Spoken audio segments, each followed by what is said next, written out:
المساء بفريق نيوم. وفريق نيوم في الفريق الطائي اليوم في مهمة لفارس الشمال في هذا اللقاء. إذا قمة وفي كلاسيكو على مستوى الشمال. هنا كارلوس والكرة إلى خارج في مرمى الحارس معتز بقعاوي. يقدمها الف سميدو لاستغلال الطول، ومعتز والابعاد الى كره مؤثره. كره لم نشاهد الاعاده، الكره التي اصطدمت في العارضه في البدايه ممتازه. هذه التمرير لا يوجد تسلل ابدا. هناك عبد العزيز الفرج الذي كسر التسلل في انها مفتكه. هناك على مستوى صاحب ال 31 ابراهيم تانديا في الدوري في الليغا الاسبانيه مع ديبورتيفو الافيش. هنا الكره ممتازه بلا الفا اسلام هوساوي في الارضيات. سعيد بن رحمه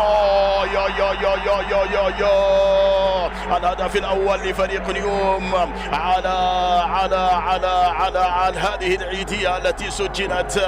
هدف رائع لفريق نيوم. هذا هو سعيد بن رحمه الجزائري الذي سجل الهدف على الطائر. ممتاز الصناعه، الهدف والعيديه الرائعه لابناء تبوك الان لنيوم. ممتازه هذه الكره العرضيه التي اتت لسعيد ووضع الكره. يا سلام يا سلام يا سلام يا سلام، هدف رائع لفريق نيوم. هذا هو اللاعب سعيد بن رحمه ولا لفريق نيوم. هنا سعيد بالمرور، سعيد بن رحمه اللاعب الجزائري ينطلق على ارضيه الملعب على منطقه المناوره. سيتقدم اكثر فاكثر فقط كانت لفريق الطائي، كانت على مستوى خارج الارض، لكن نشاهد هذه الكره والتسديده الى خارج ارض الجولات حتى المتبقيه. لكن نشاهد الان هنا في الكره المنقوله لاحمد الغامدي في الهدف الذي كان هدفا رائعا لفريق نيوم. سعيد بن رحمه في الافتكاك الان من الدفاع، خطا لصالح فريق نيوم.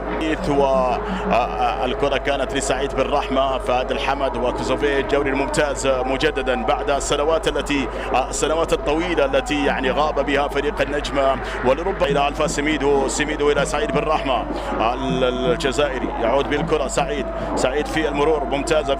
العييري الى احمد الغامدي ممتازه في المرور والتمريره ممتازه. سعيد بن رحمه والهدف الثاني. نعم الهدف الثاني لفريق نيوم، لكن التسلل موجود. التسلل في المتقدم، نعم متقدم بشكل واضح، لكن التمريره كانت ساحره من احمد الغامدي المهندس. وبالتالي معتز بقعاوي الذي لم يستطيع ان يمسك. كانت له هجمات قريبه 4 أو 5 حتى. هنا الكره في اسلام الى سعيد بن رحمه في الدوران. سعيد صاحب تسديدات قويه، تسديدات قريبه. يا سلام يا سلام، سعيد بن رحمه في التسديد في الهدف الثاني. نعم خيار التسديد لهذا النجم الجزائري. كنت اقول بقذائف في هذه المباراه وفي هذا الشوط، خاصه في بدايه الشوط الثاني. اذا وخيار التسديد اثر نجم مر بهذه الطريقه وهوبا والكره في الشباك. نعم هدف رائع لفريق نيوم. اذا بالهدف الثاني والتسديدات بالرحمه تعود الى سعيد بن رحمه. سعيد ينقل الكره لاحمد العام في التمريره ممتازه الى سعيد بن رحمه. سعيد تجاوزت الكره، تجاوزت لكن الكره نعم كان في المرور.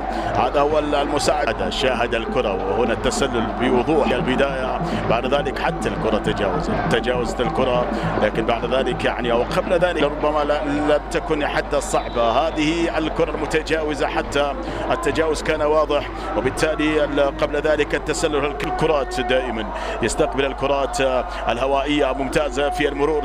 سعيد بن رحمه في الكره في العرضيه ممتازه لعبد الملك الى الحربي الذي يعني يحظى بثقة كبيرة لثقة شاموسكا والمتواجد صاحب 28 الكوكي في هذا اللقاء. والخروج حتى لو بالتعادل في هذا اللقاء أم أنها الخسارة السابعة لفريق الطائي. هنا الكرة